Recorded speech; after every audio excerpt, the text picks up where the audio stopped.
Vivid news ప్రజల కోసం ప్రశ్నించే కొత్త నేను మీ సాయిస్తారంగ శెట్టి ముందుగా ఈ రోజు హెడ్లైన్స్ కు స్వాగతం.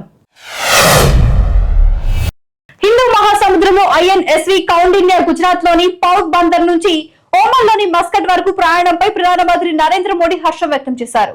ఇది దేశ సముద్ర వారసత్వానికి గర్వకారణమైన క్షణమని ఆయన అభివర్ణించారు.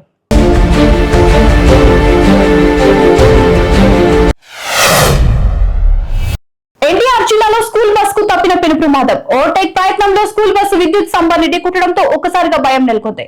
ఘటన జరిగే సమయంలో బస్సులో 50 మందికి పైగా విద్యార్థులు ఉండగా సమీపంలోని పొలాల్లో పనిచేస్తున్న కూలీలు వారిని వెంటనే బయటకు తీసుకొచ్చారు. గంపలగూడెం మండలం చల్లగుండ్ల వారిపాలెం వద్ద ఘటన.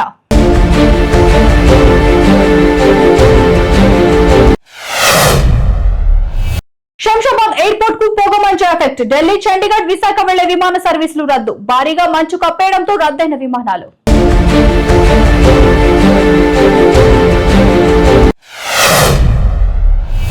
యాదాద్రిలో వైకుంఠ ఏకాదశి సందర్భంగా యాదగిరిగుట్ట లక్ష్మీనరసింహస్వామి ఆలయంలో ఉత్తర ద్వార దర్శనం ఇచ్చిన లక్ష్మీనరసింహస్వామి వారిని చూడ్డానికి భారీగా పోటెత్తిన భక్తులు.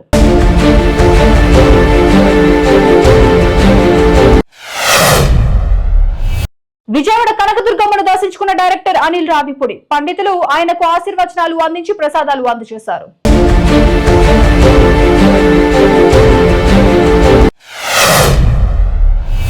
ఆర్టీసీ బస్సులో సీటు కోసం గొడవ. ఫ్రీ టికెట్ తీసుకొని మీరు కూర్చుంటున్నారు, టికెట్ కొన్న మాకు సీటు లేదా అంటూ గొడవ. ఆర్మూర్ నుండి హైదరాబాద్ వెళ్తున్న బస్సులో ఘటన.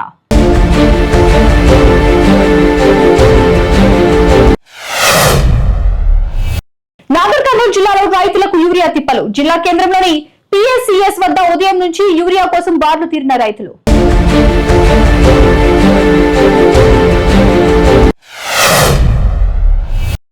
బెంగళూరులోని హెచ్ఏఎల్ లో కేంద్ర పౌర విమానయాన మంత్రి రామ్మోహన్ నాయుడు తదుపరి తరం పౌర హెలికాప్టర్ ధ్రువ్ ఎన్జీ ను ప్రారంభించారు. ఈ కార్యక్రమంలో HAL chairman and MD doctor DK Sunil అధికారులు పాల్గొన్నారు.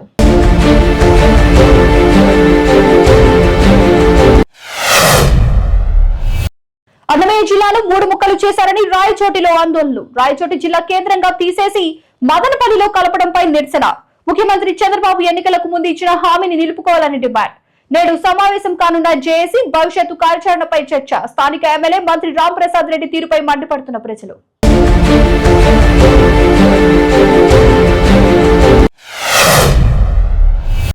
వైకుంఠ ఏకాదశి సందర్భంగా తిరుమల శ్రీవాణి దర్శించుకున్న క్రికెటర్ సూర్యకుమార్ యాదవ్ దంపతులు. చూసారు కదా, ఇవి ఇవాళ అప్డేట్స్. మరిన్ని అప్డేట్స్ కోసం చూస్తూనే ఉండండి వివిడ్ న్యూస్. ప్రజల కోసం ప్రశ్నించుకుంటున్నాయి.